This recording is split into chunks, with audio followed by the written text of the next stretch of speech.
Hello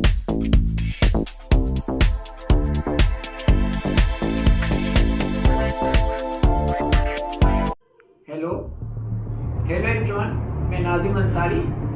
आज हम बात करेंगे यूजीसी नेट दिसंबर 2025 का जो रिजल्ट है कल के दिन रिलीज़ किया गया है। तो उसमें बहुत से लोगों को सफलता मिली है, उन लोगों को बहुत बहुत शुभकामनाएं। और जिन लोगों को असफलता मिली है तो उनके लिए आज हम बात करेंगे कि किस प्रकार अपनी तैयारी को एक दिशा दे या अब स्ट्रेटेजी क्या अपनाए।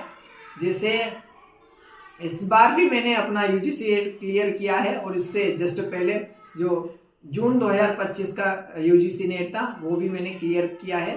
तो मैं 2 बार अपना यूजीसी नेट क्लियर कर चुका हूं। तो उसके बिहाफ में आपसे कुछ अपनी स्ट्रेटेजी शेयर करना चाहूँगा कि यूजीसी नेट की तैयारी करने वाले बच्चों को किस प्रकार अपनी पढ़ाई को स्टार्ट करना चाहिए या क्या स्ट्रेटेजी रहनी चाहिए कि बच्चों को सफलता प्राप्त हो।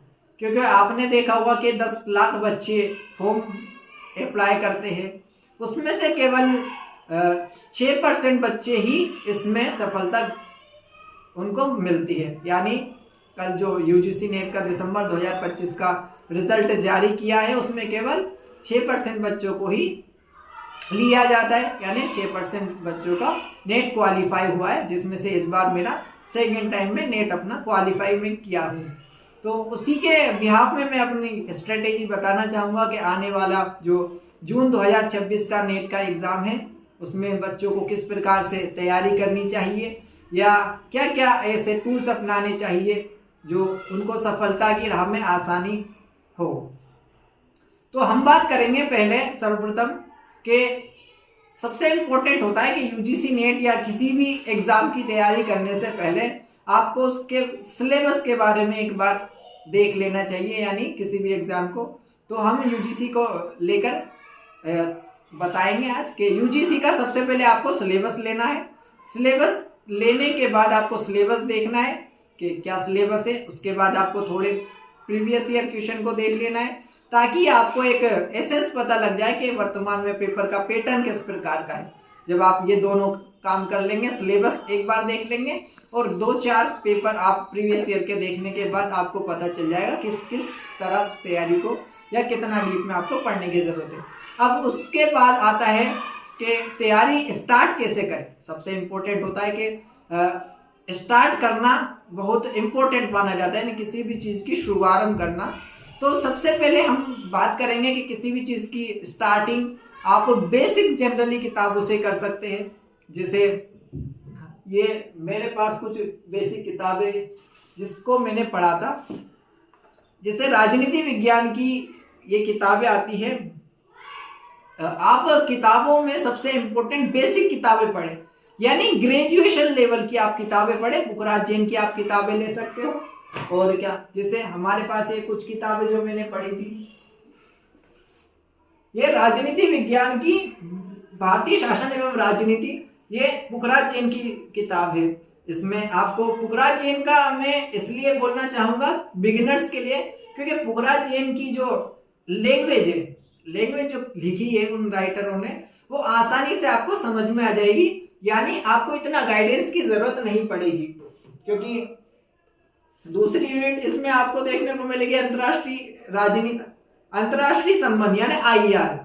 तो पुखराज जैन की इसलिए मैं बात करना चाहूंगा क्योंकि मैंने पुखराज जैन की से ही अपनी तैयारी को स्टार्ट किया था। और बिगिनर्स के लिए सबसे इंपॉर्टेंट होता है कि सेल्फ स्टडी में इसकी लैंग्वेज बहुत आसानी से आपको समझ में आ जाएगी।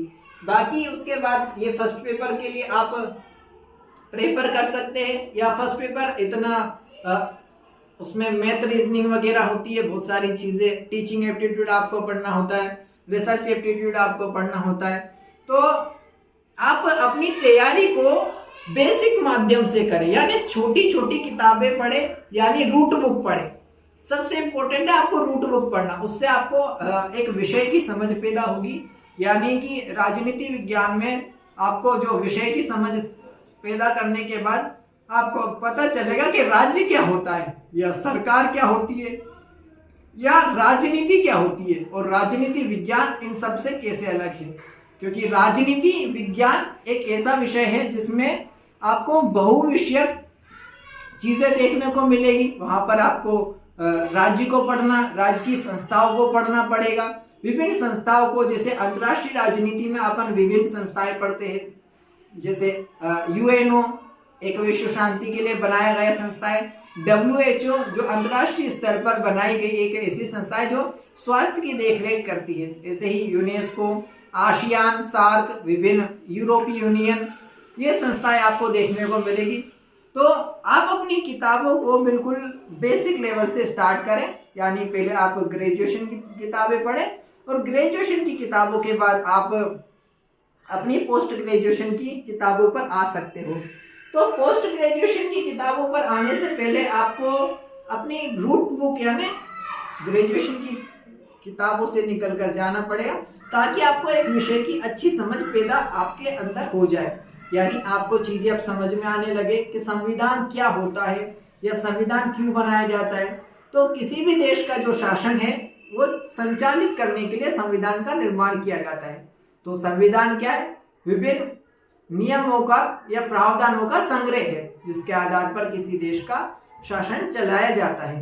तो आपको एक विषय के अंतर्गत रहते हुए या उस दौरान पढ़ाई करते हुए आपको एक विषय की समझ विकसित करना है, और विषय की समझ विकसित करने के बाद आप क्या करें, अपना पूरा सिलेबस कंप्लीट करने के बाद, जैसे आप जानते होंगे कि यूजीसी नेट का जो पेपर 2 होता है वो सब्जेक्ट स्पेसिफिक होता है, अलग अलग सब्जेक्ट वालों के लिए। मैं पॉलिटिकल साइंस के बिहाफ से अपनी स्ट्रेटेजी शेयर करूंगा। तो पॉलिटिकल साइंस में आपको 10 यूनिट देखने को मिलती है पेपर 2 में।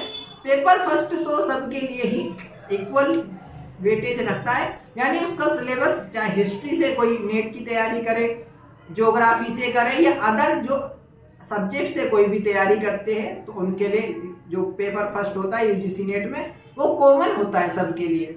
तो और सेकंड पेपर जो होता है वो सब्जेक्ट स्पेसिफिक देखने को मिलता है। तो राजनीति विज्ञान में आपको 10 यूनिट देखने को मिलती है।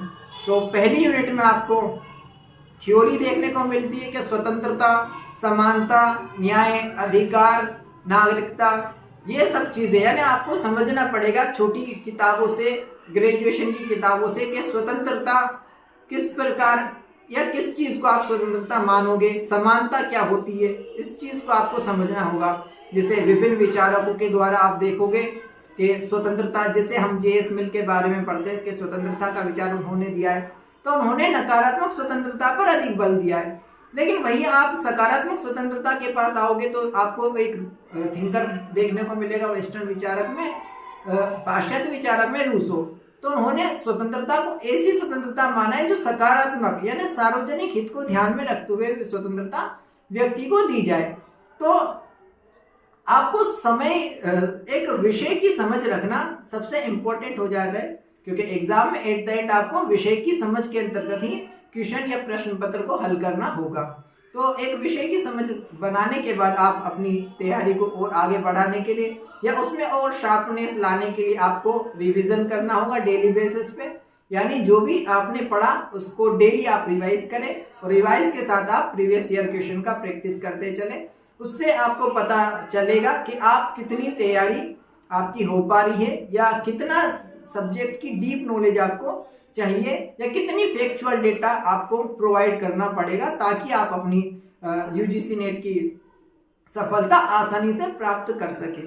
तो मैं बस यही कहना चाहूँगा कि आने वाले जो जून 2026 के लिए आप तैयारी करना चाहते हो, तो सबसे पहले अपनी रूट किताबों को यानी अपनी मूल किताबों को पढ़ना और विषय की समझ बनाना विकसित करें। उसके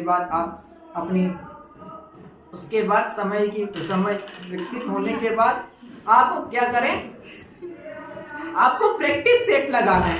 तो प्रैक्टिस सेट में आपको क्या लगाना है कि आप एक क्वेश्चन पेपर उठाए प्रीवियस ईयर पेपर, उससे आपको टाइम के साथ एक्यूरेसी आपको देखने को मिलेगी कि आप कितने घंटे में कितना पेपर कर पा रहे हो।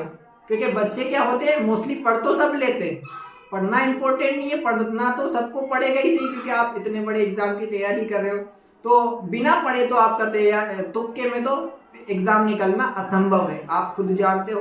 इसलिए पढ़ाई के साथ साथ आपको टाइम विद एक्यूरेसी के साथ, यानी जैसे आपने देखा होगा कि 3 घंटे में आपको 150 क्वेश्चन सोल्व करने होते हैं, यानी 1 मिनट में आपको एक क्वेश्चन को सोल्व करना होता है।